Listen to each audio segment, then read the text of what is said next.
noches, yo soy Esdras Chabot y esto es Dinero y Poder. Las dirigencias locales del PRD, PAN y Movimiento Ciudadano registraron al Frente Ciudadano por la Ciudad de México, esto al Instituto Electoral Capitalino.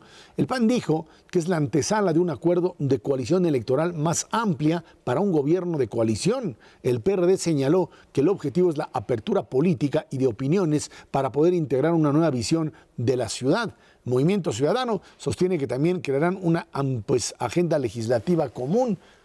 Mauricio González, Macario Esquetino, buenas noches. Bueno, pues ahí está, creo que sin duda alguna este Frente Ciudadano va avanzando en lo que puede avanzar. La Ciudad de México era fundamental para ellos, yo creo que es ahí en donde pues básicamente están hablando de una candidatura que muchos dicen se tiene que inclinar fundamentalmente hacia el Partido de la Revolución Democrática como la base, aunque hay muchos panistas ahí alzando la mano, ¿sí?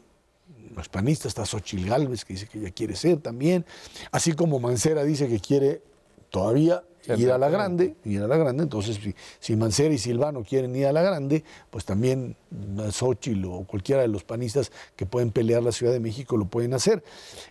Yo creo que en todo caso, toda la lógica política que tiene el Frente puede resolverse, se puede negociar hasta un punto en donde creo que la tensión aumenta y que es el mecanismo a partir del cual pueden encontrar a la elección del candidato a la presidencia de la República de manera tal que el que sea, y se dice tiene que ser Ricardo Anaya, porque es el que construyó esto para él dentro del PAN, independientemente de las críticas y cuestionamientos, y que perredistas como Mancera, como Aguayo, como Mancera, como Graco, o como el propio Silvano, esos son los nombres, como cualquiera de ellos, pues pueda de alguna manera asumirlo como legítimo, como válido, porque de lo contrario, pues podrían simple y sencillamente decir, ahí nos vamos. Hay quien plantea que incluso podrían armar hasta un segundo frente, o sea, un bloque, una escisión del mismo. Yo no sé si llegarían a eso, pero lo cierto es que ahí es donde está el problema más difícil. Sin duda, este es un asunto de disciplina, de un arreglo novedoso. No se había construido un frente de este tipo en la historia nacional realmente. Lo más que podría uno decir parecido fue el movimiento que se hizo alrededor de Cuauhtémoc Cárdenas en 88, pero venía de un espectro muy particular, siguiendo el nacionalismo revolucionario, etcétera. Y era pura izquierda, no tenías al PAN. Sí. Ahora es una cosa totalmente distinta, en donde a todos les conviene mantenerse adentro. Todos pueden amenazar con salir, pero si uno lo ve fríamente, pues yo no entiendo qué ganarían. Si el PRD se sale y quiere ir solo, pues no va a ganar ni el DF. Si Movimiento Ciudadano va solo, muy probablemente gane la gubernatura de Jalisco, porque el candidato Alfaro pues trae mucha ventaja, pero no va a ganar nada más. Y pues el funcionamiento de los partidos requiere meter a 30 o 40 diputados y conseguir siquiera 5 o 6 senadores. En consecuencia, no te puedes arriesgar a ir solo porque no ganas nada.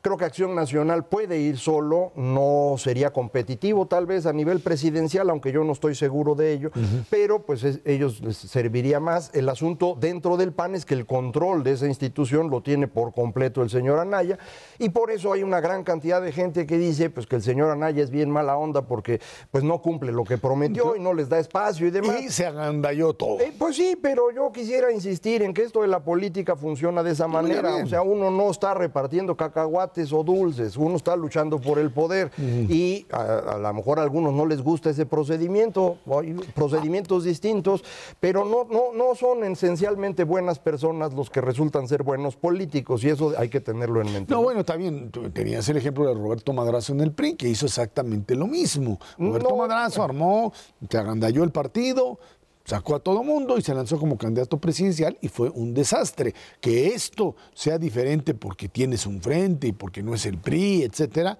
pues ese es otro interrogante, pero no sé si funcione. Bueno, yo creo que hay una diferencia muy grande entre las dos cosas, y es que el señor Anaya ha ido logrando construir una fuerza muy amplia, en donde su disidencia interna era tan pequeña que cuando se salieron un puñado, y se quedaron otro puñado dentro. No estás hablando de un enfrentamiento entre el presidente del partido y el sindicato más grande que controlaba, como fue el caso de Madrazo. Aquí el grupo que se salió es muy chiquitito, no parece que haya mucha más disidencia, veremos con los datos. Sí, yo creo que la lectura que yo hago de este anuncio del Frente para la Ciudad de México, pues es la antesala de algo que ya estaba, por lo menos para mí, cantado, en esta repartición, ¿no?, del pastel político del 2018 que hemos comentado en varios programas, en donde efectivamente algún miembro destacado del PRD, posiblemente Alejandra Barrales, sea la candidata de este Frente para la Ciudad de México. Con eso darle una buena batalla a Morena, porque le va a costar trabajo, no la tienen sencilla, no la tienen ganada en automático, pero por lo menos se vuelve competitiva. El PAN y el PRD solitos no iban a llegar ni a la esquina en la votación en la Ciudad de México, y entonces, bueno, pues esto les augura, por lo menos una buena contienda. Está pendiente la definición del Frente a nivel nacional. En los últimos días o en los últimos par de semanas se ha puesto en duda de que se vaya a consolidar. Yo no tengo esa duda, yo pienso que el Frente se va a consolidar. Efectivamente sigue la discusión sobre el método de selección del candidato. A mí me parece que, como dice Macario, Anaya, pues sin duda está firme. El PAN a nivel nacional pues es el que puede tener un derecho de picaporte para decir, bueno, pues este sea el candidato de ese Frente Nacional para la elección presidencial, y entonces simplemente aquí lo que resulta es, pues un anticipo de lo que vamos a ver ya afortunadamente muy pronto. Lo que me alienta en el caso del DF es esta cuestión de una agenda común, porque si efectivamente a nivel de la Asamblea Legislativa o a nivel del gobierno de la Ciudad de México se logra conformar una agenda de los 4 problemas principales que tenemos en esta ciudad, que son la inseguridad, el transporte público insuficiente, la escasez de agua y la contaminación ambiental, creo que ahí sí empezaría se podría resolver de mejor manera este conjunto de problemas, que es lo que a fin de cuentas le importan a los ciudadanos. Habrá que ver si se logra construir esa agenda, pero me parece que con este Frente la probabilidad de construir esa agenda es mayor. Y eso mismo a nivel nacional puede ser una gran forma de vender. Es decir, lo único que tiene que ofrecer el Frente Ciudadano es una plataforma común en 2 problemas que le interesan a todos los mexicanos, que es seguridad y corrupción.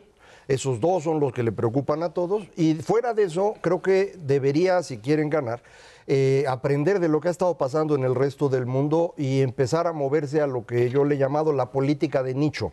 Ya no existen estos grandes temas nacionales que le interesan a todos. En nuestro caso, estos 2 sí, porque pues llevan muchos años con nosotros, pero hay que venderle a cada grupo lo que necesita. Entonces, si tienen esa habilidad, puede ser muy, muy, muy positivo para el Frente, y creo que en eso tiene una ventaja Anaya sobre el señor López Obrador. Los 2 vienen de oposición, pero Anaya es un candidato mucho más joven, que no ha gobernado y por lo tanto no tiene este daño de ser político, que hoy es verdaderamente un costo en todas las elecciones, y esto le permitiría, creo yo, vender más fácilmente esta gran cantidad de pequeños temas a grupos específicos que con ellos pueda ganar la elección. Bueno, ahí está la discusión con respecto a si no haber tenido un cargo de elección popular es un más o es un menos. Para unos es alguien que no tiene experiencia porque no ha gobernado nada, para otros es alguien que ya se ha ensuciado en el poder y que por lo tanto pues habría que sacarlo. El otro elemento que está ahí cruzando se llama Ricardo Monreal, que es otro factor que pues va y viene, dicen, pues lo traen de un lado para otro, se puede quedar como el cuento del perro de las 2 tortas, finalmente sin nada de nada. No, en una de esas coordinándole la campaña a López Obrador, que no sé si es lo que Monreal quisiera, pero pues lo cierto es que apostar por el Frente o apostar por por Morena, para él es complicado, porque su apuesta era por la candidatura. O sea, a él lo que le interesaba era ser candidato a jefe de gobierno, y parecería ser que tanto en el Frente como con Morena, pues los ofrecimientos no llegan ahí. Ni van a llegar, yo creo. Es decir, el señor López Obrador ya decidió por la señora Sheinbaum, sería rarísimo que corrigiera, nunca lo ha hecho. No, ya se reunió con él y se lo dijo. Entonces lo va a ir pastoreando porque lo que no quiere es que se le vaya para enfrente. Los del frente lo jalan como si lo fueran a invitar, pero creo que no sería buena idea si su ofrecimiento es seguridad y corrupción. No es así como, digamos, un gran representante de esos temas. En consecuencia, pues a lo mejor no les conviene, pero tampoco lo quieren soltar, no vaya a ser que se regrese. Entonces los dos lo van a ir pastoreando lo más que puedan. Y creo que esto mismo está ocurriendo en muchos otros estados de la República, en donde hay que decidir candidatos a gobernador. Y lo mejor que puede hacer un partido es posponer la decisión lo más posible. Hay que acordarse, cuando se decide un candidato, ese personaje, señor o señora, son felices y a cambio consigue uno como 15 o 20 que odian la decisión porque ellos querían ser. Claro. Entonces no hay nada que ganar al nombrar un candidato, por eso se pospone lo más posible y creo que eso van a estar intentando. Creo que tendrán problemas en Veracruz, por ejemplo, el frente entre el grupo del señor Dante Delgado, que es fuerte en Veracruz o lo fue alguna vez, y el del actual gobernador. Entonces conflictos de estos va a haber y van a ir posponiendo las decisiones lo más que puedan, precisamente para pastorear a personas como el señor Monreal, que bueno, no sé, a lo mejor hasta acaba de candidato del PRI. No, eso no, eso sí ya no. Bueno. Eso sí ya no. Bueno, ahí está. Creo que el otro elemento que habría que tomar en cuenta en esta construcción del frente es qué van a hacer a partir de lo que podríamos llamar una agenda política que los haga diferentes de los otros, porque ese es el punto que también tienen que comenzar a construir. Yo en una entrevista que les hacía a candidatos del frente les decía, a ver, explíquenme qué es lo que los hace diferentes en términos de agenda de lo que puede proponer el PRI con MID, por decir un nombre, o López Obrador. Les era fácil descalificar a López Obrador bajo el principio del nacionalismo revolucionario, el retorno, el estatismo, elementos que los cuales Andrés Manuel no ha podido entrar en un canal modernizador. En el otro lado, en términos programáticos, les cuesta trabajo, descalifican al PRI, sí, por autoritario, etcétera, digamos, principios comunes, pero ya a la hora de la propuesta como tal, les es complicado encontrar una diferencia muy, muy clara. El PRD asume que no va a hacer nada en contra de la reforma energética, que ya bajó la mano, y los panistas que no se van a meter en temas que tengan que ver con cuestiones morales, etcétera, etcétera. Pero a la hora de diferenciarse en el programa concreto, quizá en el tema de seguridad empiezan a hablar de cosas distintas, que seguramente también el candidato priista lo va a hacer. Pero sí, yo creo que una buena parte, no puedo decir toda, pero una buena parte de nuestra clase política en la Ciudad de México, a nivel nacional y por supuesto en todos los estados de la República, tiene una carencia, Ezra, porque se manejan en el mejor de los casos, vamos a decir, bien, conocen los hilos de los círculos de poder, ¿no? Se van acomodando, se van moviendo, se impulsan, desarrollan estrategias y demás. Y en el plano de la administración pública, pues es como que muy secundario. No digo que sea totalmente abandonado, pero no es lo que les interesa. Entonces, claro, cuando llegan a estos procesos, plantean una serie de unas listas de buenos deseos que, bueno, pues son muy, vamos a decir, muy prometedoras, muy atractivas, pero que no tienen ninguna sustancia. En el caso para regresar a la Ciudad de México, simplemente la coordinación en materia administrativa con todas las delegaciones para todos los servicios que corresponden a las delegaciones y los servicios que corresponden al gobierno de la Ciudad de México requiere de gente competente, que le sepa, que sea organizada, por supuesto que sea honesta, y eso no lo vemos, Ezra. Y entonces, ¿quiénes son los que padecen las consecuencias? Los ciudadanos, ¿no? En donde las calles parecen algunas zonas de la ciudad zona de guerra, devastadas, porque porque el pavimento es inexistente, los servicios de seguridad en donde también no hay una ausencia muy fuerte. Entonces, ese es el problema. La administración pública la tiene que atender. Sí, pero yo creo que eso no vende, ¿no? O sea, No, tú claro. no ganas una campaña con eso. ¿Cómo debería ser la campaña? Yo creo que el tema es corrupción. El PRI es más corrupto, clarísimo, porque mira, está la lista de gobernadores, ahí está el caso Odebrecht, etcétera. Y luego vender específicamente lo que necesitan. El frente donde tiene que ganar es del paralelo 20.5 grados al norte, es decir, de Cuautitlán Iztali hasta la frontera. Ese es el terreno donde tiene que ganar el frente y hay que ir a venderle a cada uno de los grupos lo que quiere. Jóvenes que lo que quieren son más universidades para poder incorporarse a la producción, internet, distintas cosas que son específicas de ahí. Lo demás... Pero la gente no es tonta, Macario. no, yo creo que no ya dije después eso. de muchos años y muchas campañas de promesas huecas, pues ya aprendió también y entonces quiere algo más sustantivo. Pero tienes que hacer propuestas muy concretas. Sí, muy específicas, bueno, pues entonces ahí y a es un partir de- arte, pues por Vamos eso... a ver qué sucede de aquí en adelante. Vamos a una pausa y de regreso platicamos con usted. Renegociación del TLC. El asunto se vuelve más complicado. Esto es Dinero y Poder.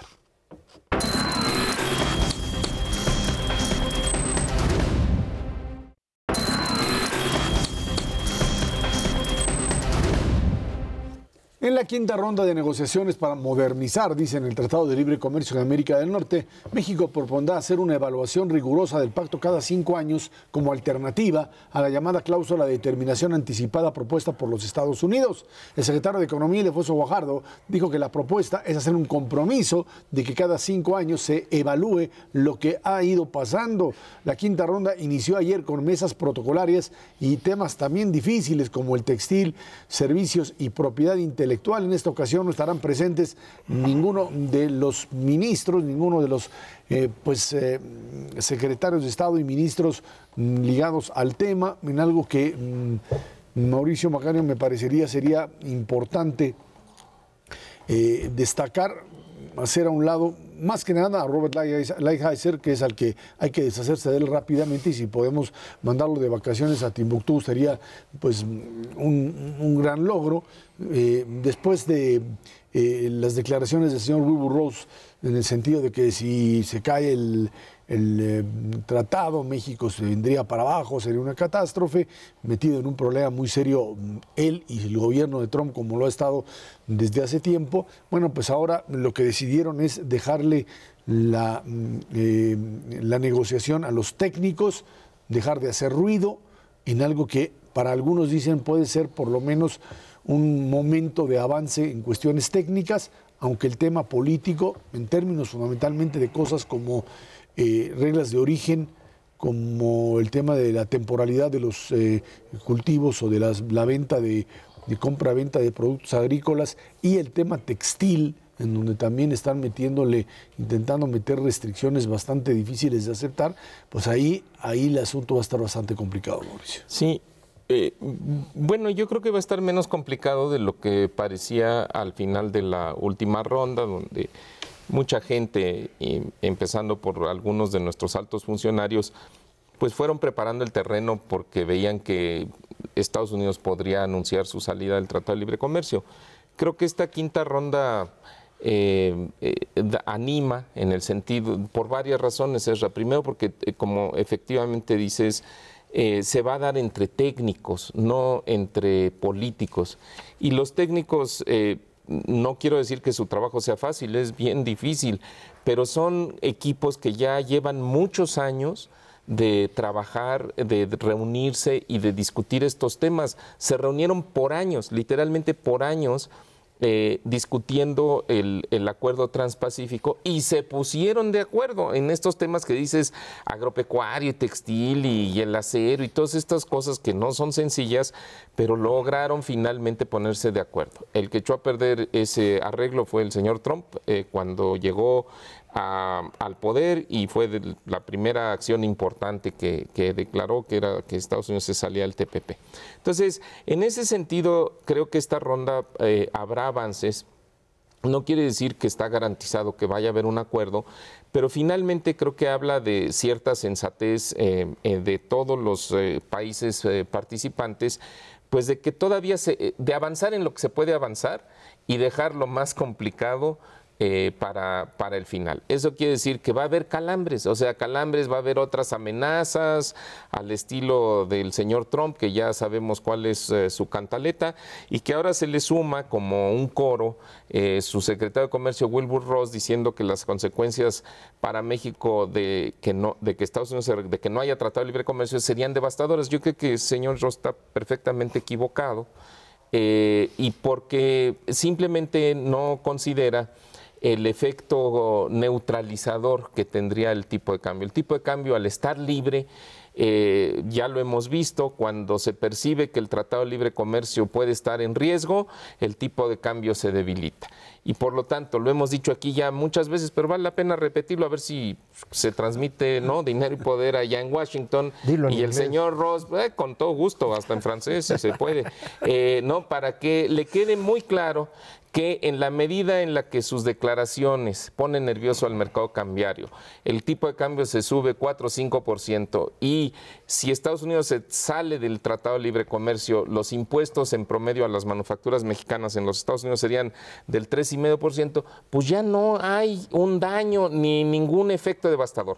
Ojo, no quiere decir que para México sea irrelevante, no es irrelevante. Sería mucho mejor que tengamos un tratado más moderno, pero eso de devastador pues solo existe en la mente de Ross. Hay ahí algunos elementos en el área textil en donde los impuestos podrían dispararse todavía a niveles mayores, del 16 al 25%. Y en las pick-ups al 30%, sí, pero son productos específicos. Muy específicos, y que también finalmente con tipo de cambio a 21, 22, porque eso se te movería, pues terminarías anulándolo, no sé hasta dónde llegaría. El otro punto es, hay un punto interesante cuando se habla de lo del acuerdo transpacífico, porque de manera muy oportunista, los Estados Unidos quieren rescatar parte de lo negociado en el TPP, de cierto tipo de ventajas, y decir, es que estas ya las negociamos en TPP, sí, nada más que tú no lo firmaste y ese era un acuerdo de 12, y ahora lo quiere aplicar a un acuerdo exclusivamente entre dos, ¿no? Sí, yo creo que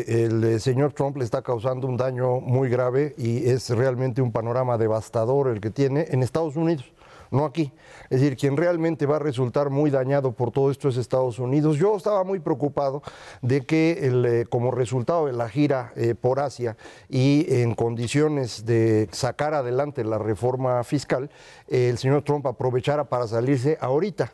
No lo hizo por dos razones. Una, porque la gira en Asia no fue buena. A final de cuentas, los resultados son muy negativos para Estados Unidos. No le hicieron caso, ¿no?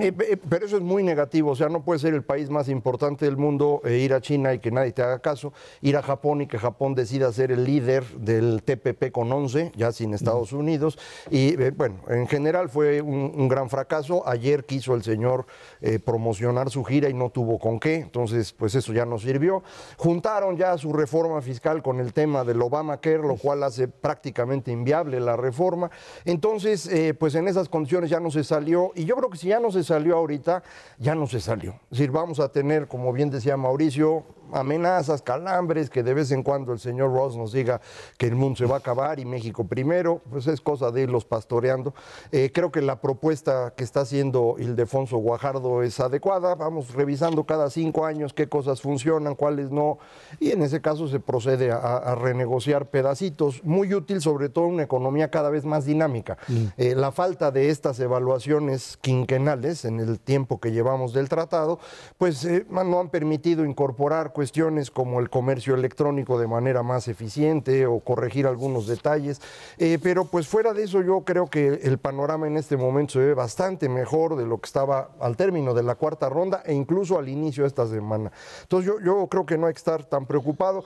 El que sí debe ya estarse preocupando cada vez más, creo, es el señor Donald Trump, porque adentro de Estados Unidos la situación sí se le está descomponiendo a él, pero eso es cosa de él, ¿no? Así es, y afortunadamente pues hay que resuelva sus problemas como pueda. Aquí en México me llamó la atención que hubo declaraciones, me parece que fue de la CONCAMIN, en el sentido de que habría que instrumentar un plan B, un plan alternativo, por si las moscas. Bueno, yo pienso que siempre uno tiene que estar preparado, pero también hay que ser realistas, y francamente lo que yo leí de la CONCAMINS sí me pareció muy vago y honestamente poco efectivo para compensar una posible salida del Tratado de Libre Comercio por parte de los Estados Unidos.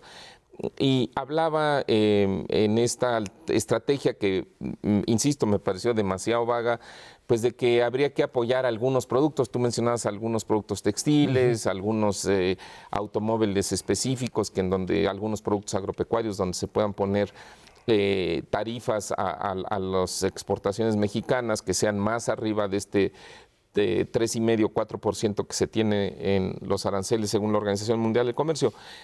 Pues yo no veo qué tipo de apoyos, como no sean morales, no veo que el gobierno mexicano les vaya a dar un solo centavo, ni se justificaría tampoco. Me pareció que también pues esta idea de diversificar mercados no es mala, pero hay que ser realista. O sea, si pudiéramos exportar más productos textiles a Asia, a Europa, pues ya lo habrían hecho los empresarios. Los empresarios no necesitan que el gobierno les diga cómo conducir sus negocios. Los empresarios se ponen bastante abusados en el tema. Entonces, ahí creo que valdría la pena algo más de concreción. Creo que donde sí se necesita un plan, y ya el canciller Videgaray lo apuntó, es en la parte macroeconómica. Vamos a suponer que Estados Unidos se sale, vamos a suponer que de repente el tipo de cambio se pone demasiado nervioso, se rebasan los 22 pesos o 23 pesos por dólar. ¿Qué haría el gobierno? Por lo pronto nos dijo que ya hay algo que tendrían preparado. Habrá que ver si es eficaz, y ahí se puede complicar un poco por la sucesión del Banco de México, porque sin duda un componente de ese plan de contención macroeconómico pues tendría que girar alrededor de subir las tasas de interés, ¿no? Yo creo que es importante esto que acaba de comentar Mauricio, porque los empresarios mexicanos tienen una gran querencia por el subsidio. Entonces, a la menor oportunidad ven a ver si alguien les va a pasar una lana, y yo creo que eso no se debe hacer, y creo que tiene toda la razón Mauricio. Acerca de si los empresarios saben hacer bien sus negocios o no, no estoy seguro, pero es asunto de ellos. Es decir, cuando alguien dice hay que diversificar y que el gobierno lo haga, está equivocado, porque quien realmente exporta son los empresarios. El gobierno lo que puede hacer es conseguirles mejor marco institucional, como por ejemplo un acuerdo mejorado con Europa o el TPP efectivamente con 11 países, y allá adentro ya los empresarios son los que tienen que hacer un mayor esfuerzo, y yo entiendo que para muchos de ellos es difícil estar pensando en negocios con Asia, con 12 horas de diferencia, con otros idiomas, con costumbres que no son fáciles, mientras que con Estados Unidos ya tienen el camino andado, y eso es lo que también dificulta diversificar. Pero yo insistiría, como bien dijo Mauricio, no es un problema de plan B, simplemente hay que hacer las cosas con orden y ya todo el mundo se va acomodando. Y el tema de la reforma fiscal norteamericana, en donde sin duda hay quien dice es mejor que le salga, porque entonces Trump finalmente obtendría algo.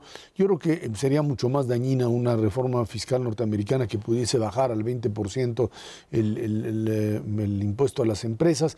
Están metidos en un problema muy serio, porque pues para poder hacer eso tienen que prácticamente desmontar el sistema de salud y de ahí obtener los recursos. Creo que en todo caso estamos ante una situación muy, muy difícil en Estados Unidos, en donde por donde jalen el hilito finalmente van a salir bastante raspados. Vámonos a una pausa y de regreso platicamos sobre el tema de aquí de nuestro país, el ejército mexicano, Fuerzas Armadas, la seguridad y por supuesto la visión que se tiene de este problema aquí en México. Esto es Dinero y Poder.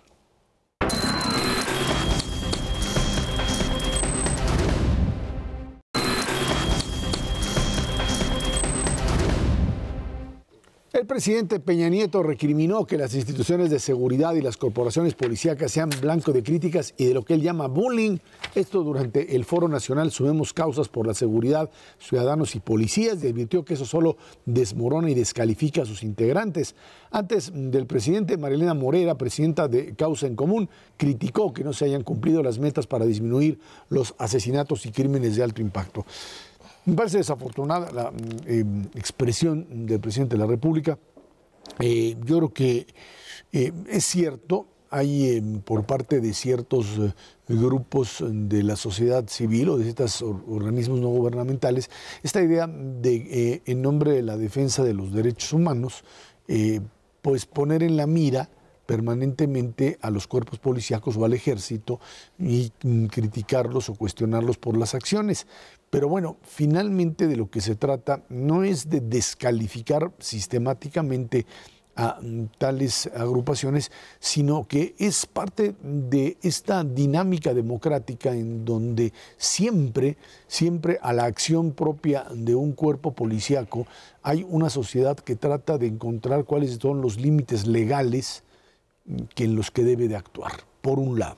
Y por supuesto también de aquellas imágenes en donde el uso de la fuerza pues tendría que estar adecuado al tipo de acción que se lleva adelante. Y aquí la pregunta es si finalmente los cuerpos de seguridad en México tienen la preparación, el profesionalismo y a nivel federal, estatal y municipal, bueno, dijimos el municipal que no existe casi, pero por lo menos a nivel estatal y a nivel federal, como para hacer frente a este tipo de acciones. En países altamente desarrollados, en los Estados Unidos, hemos visto acciones muy cuestionadas con respecto a fuerzas federales que actúan o a policías locales que realizan actos fuera de la ley.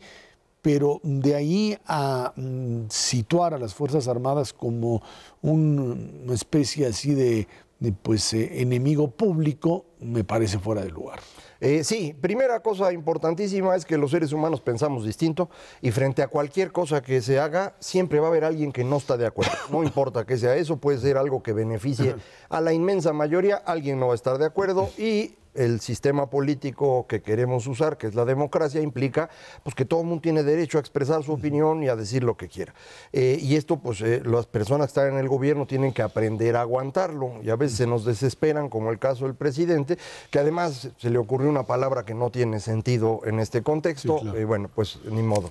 Ese es el primer problema. El segundo es que si uno quiere que estas medidas que se toman para las mayorías funcionen bien, hay que respaldarlas con algo que se llama legitimidad. Y en México hay un problema asociado a la ley y es que durante el siglo XX la ley estaba de adorno y en lo que va del siglo XXI hemos mejorado un poco, pero pues no muchísimo. En consecuencia, no hay una legitimidad detrás de la ley. Aplicar la ley es algo que no puedes defenderlo con facilidad porque la gente dice con toda razón, pues es que las leyes las aplican distinto, para unos sí, para otros no. Entonces esto complica muchísimo las cosas. El tercer elemento en esto es que las fuerzas de seguridad del Estado mexicano son muy pocas, están mal preparadas, no hemos invertido lo que tenemos que invertir en ello, ya lo hemos comentado aquí en muchas ocasiones, y esto implica que frente a fenómenos complejos las fuerzas no pueden reaccionar como deberían, y por eso pues no hemos podido controlar el tema del crimen, y tienen razón las organizaciones sociales que dicen, oiga, el secuestro no baja, el asesinato no baja, seguimos teniendo inseguridad, pero esto no se va a resolver hasta que no invirtamos lo suficiente. La Policía Federal creo que está bien calificada, es bastante buena, las estatales lo son menos, y tú decías las municipales no existen, pues sí, pero esa es la inmensa mayoría de la presencia pública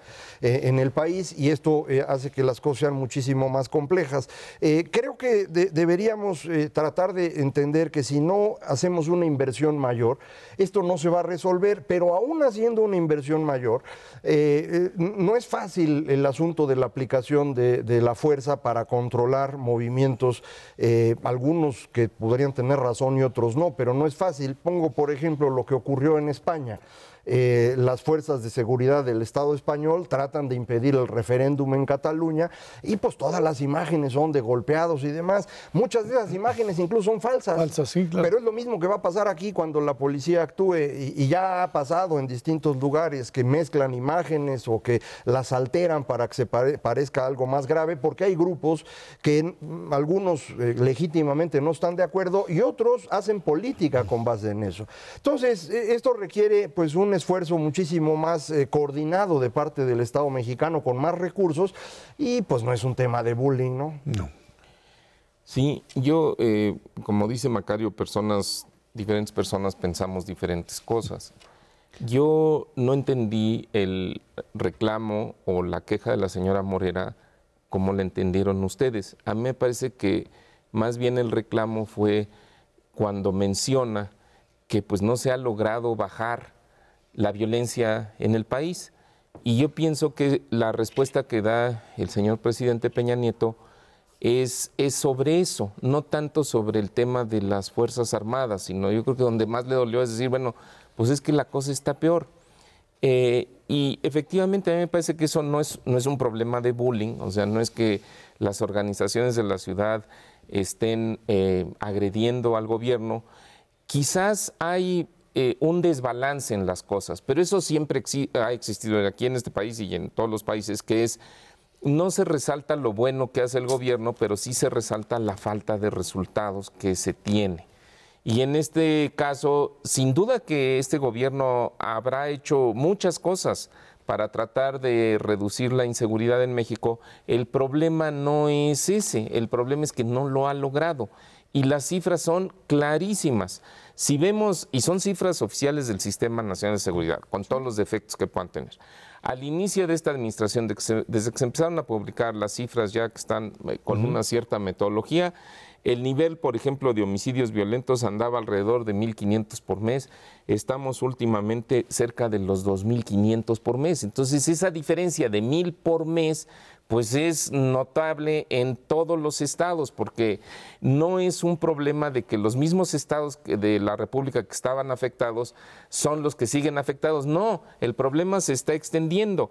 Esta cifra de 2,500 homicidios violentos por mes se presenta con mayor énfasis en Guerrero, en el Estado de México, en Baja California, en Chihuahua, en Veracruz, en Sinaloa, en Jalisco, en Guanajuato, en Michoacán. Y a esto le podemos agregar otros estados en donde los homicidios numéricamente no son tan altos, pero porque la población de los estados es pequeña, y si lo ajustamos por el tamaño de la población, tendríamos que agregar a la lista de homicidios violentos en ascenso a Colima, a Baja California Sur, a Baja California, a Zacatecas y a Morelos y a Quintana Roo. Entonces, bueno, estamos hablando de la mitad del país y eso es lo que la ciudadanía percibe. Entonces, creo que ahí es donde está el problema, y coincido sin duda con lo que dice Macario. ¿Qué es lo que se tiene que hacer que no se está haciendo? Uno, el gobierno le tiene que dedicar, los gobiernos, pero sobre todo el federal, le tiene que dedicar más al tema de seguridad. ¿Cuánto más? Por lo menos el doble de lo que se están gastando. Segundo, que lo que les autorizan al gobierno federal y a los estados de la República para gastar en materia de seguridad, se lo gasten, no se gastan los presupuestos completos. Y tercero, que se lo gasten en mejorar los cuerpos policíacos, en mejorar el equipamiento de la policía, en labores de inteligencia y también en el tema del sistema judicial, para que cuando agarran a los criminales no los dejen salir. Y eso ya lo hemos dicho desde hace meses. Es que ese es el reclamo. Esa es la otra parte del problema, que es la instrumentación del sistema de justicia penal acusatoria, que sin duda es mucho más ágil, mucho más preciso, mucho más profesional. Pero para eso necesitas gente que esté capacitada para enfrentarlo, y no como la propia queja que tiene el jefe de gobierno de la Ciudad de México y otros más, que dicen, bueno, pues el problema es que lo instrumentamos todo al último minuto, cuando había un proceso anterior que había que haber generado pues ministerios públicos y todo un sistema legal que permitiese echar a andar un mecanismo nuevo. Y aquí lo que está sucediendo es que este sistema, como está planteado, te saca rápidamente de las cárceles a un montón de gente que tendría que estar adentro. Bueno, pero si lo estás haciendo mal, pues lo tienes que corregir. Y además la culpa es de ellos. Pues sí, porque el señor Mancera lleva 5 años gobernando. Y el proceso empezó hace 8 años, si no me equivoco, el de la cuestión de cambio de la justicia penal. Tenía tiempo para hacer todo lo que está pidiendo. Tenía recursos, algunos no se los gastó. Si le faltaban recursos, los pudo haber pedido. Y yo no dudo que se les hubieran asignado esos recursos, porque no es tan complicado modificar presupuestos cuando uno sabe para qué los va a usar. Pero si uno está paseando aquí nomás viendo a ver cuándo se va a acabar mi sexenio para poder brincar al siguiente puesto, así no se puede hacer nada. Y ese es el problema que tenemos. No es únicamente un asunto de dinero, pero sí es de dinero. O sea, sí hay que duplicar al menos los recursos, pero hay que usarlos bien. A ver, que me expliquen a mí, ¿para qué? Ya no voy a decir la palabra, estaba yo pensando. ¿Para qué el señor Osorio Chong se cargó el tema de seguridad pública a gobernación? ¿Qué logró con eso? Nada. Al contrario, descompuso todo. Si estábamos ya con una Secretaría de Seguridad que estaba empezando a organizarse, ay, déjala, mano, si no puedes ni siquiera atender seguridad, no puedes atender los problemas locales y luego además quieres ser candidato del PRI, pues eso no se puede. Entonces, lo que necesitamos es que esto sea tomado como algo que es serio. Entonces, por eso está muy bien que la sociedad civil le reclame al señor presidente y si el señor presidente se enoja, pues es una lástima, mano, pero esa es su chamba y lo tiene que resolver. Entonces, ya me enojé. Bueno, lo cierto es que en una parte muy clara de todo este problema, lo que tenemos es un fin de sexenio en donde el tema seguridad será otra vez, como lo fue en el sexenio anterior, el tema. Pero mira, Ezra, es que ese es el de punto. La elección. Ya lo que se hizo mal, pues ya se hizo mal, y si es bullying o no es bullying, eso es para comentarios como programas como este. Lo que es importante es qué se va a hacer. No he escuchado ni leído en ninguno de los libros y propuestas de los candidatos potenciales de diferentes partidos para el próximo sexenio una idea concreta de cómo atacar este problema. Entonces, el riesgo es que se siga la tendencia que frente a este vacío de solución se incremente el problema. Bueno, vamos a ver qué es lo que hacen. Primero es que aparezcan los candidatos, porque ahorita están peleándose para ver quién es y luego que te resuelvan pues el problema de la seguridad. Vámonos a una pausa y de regreso platicamos con usted el otro tema. También hay que nombrar al nuevo gobernador del Banco de México, porque de lo contrario el asunto económico se nos puede poner peligroso. Esto es Dinero y Poder.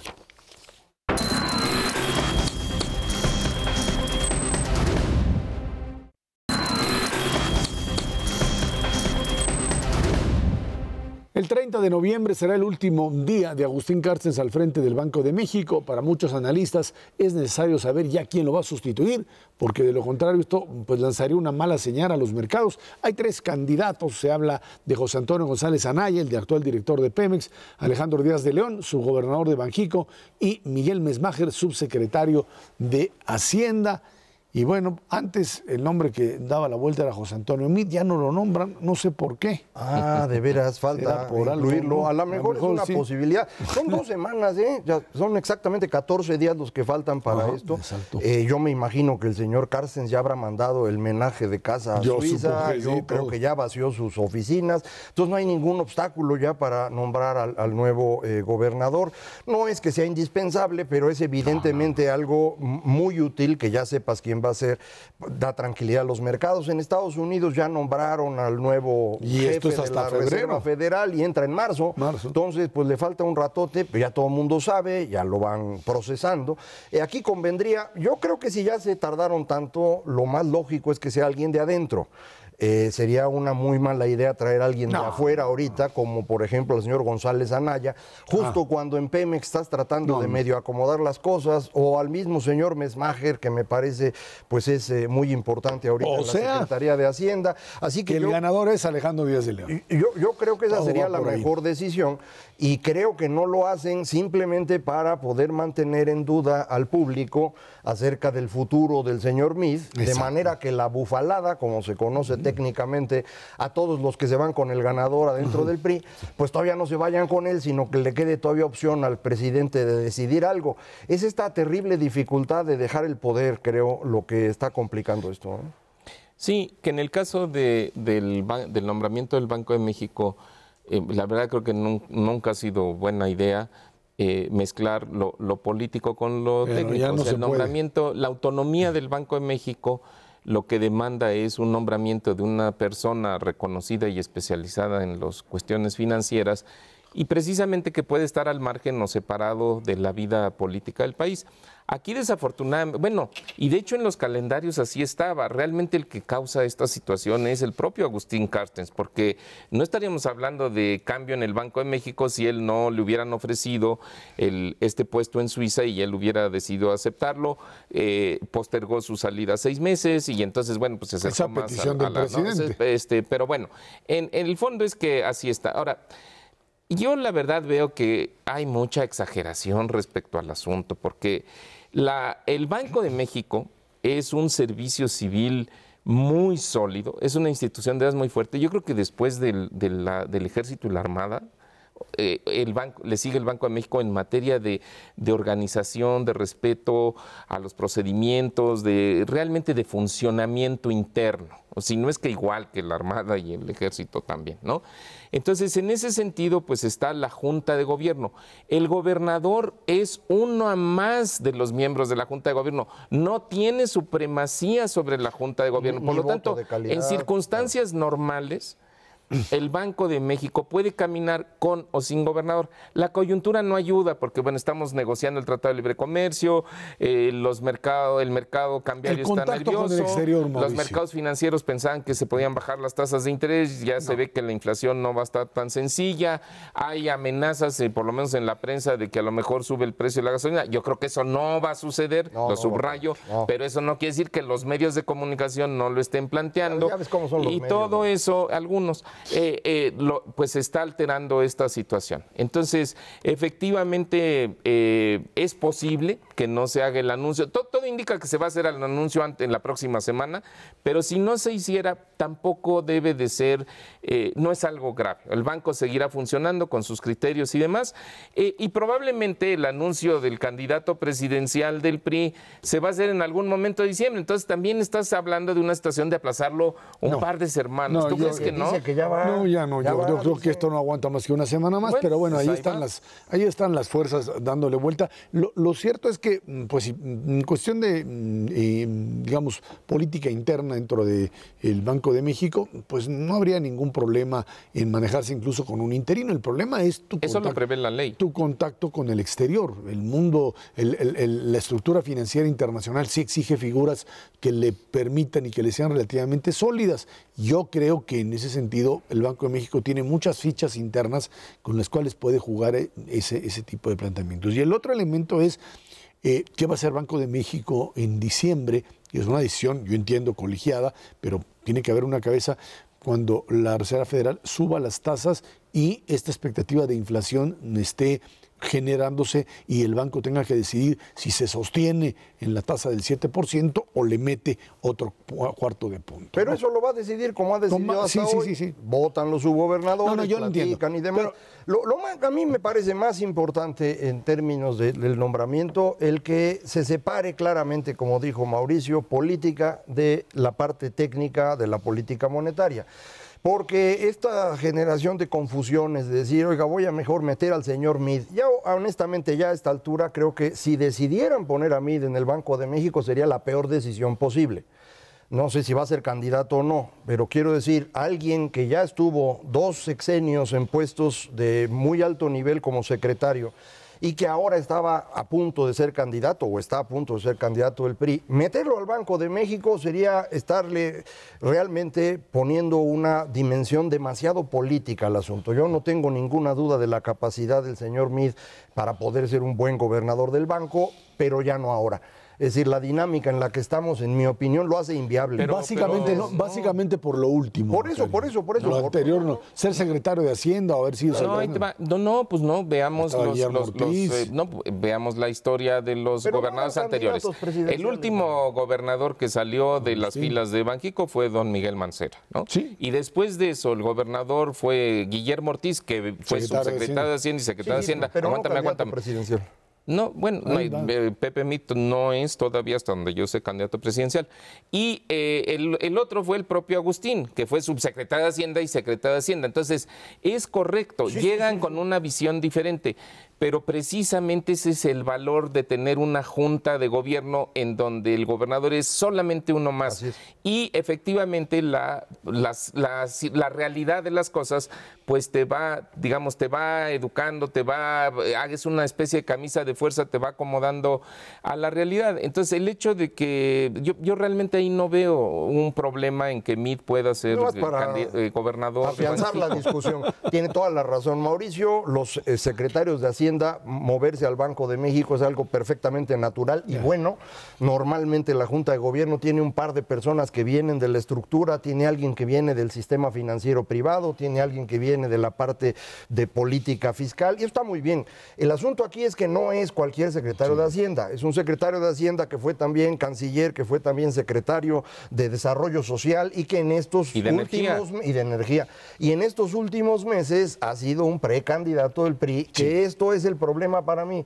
Ya está viciado políticamente. Pero hay otros 4 subgobernadores que te ajustan a la... Sí, pero no lo vas a... Quiero que sea, que por mí que sea, el argumento no puedes contaminar la dirección del Banco de México.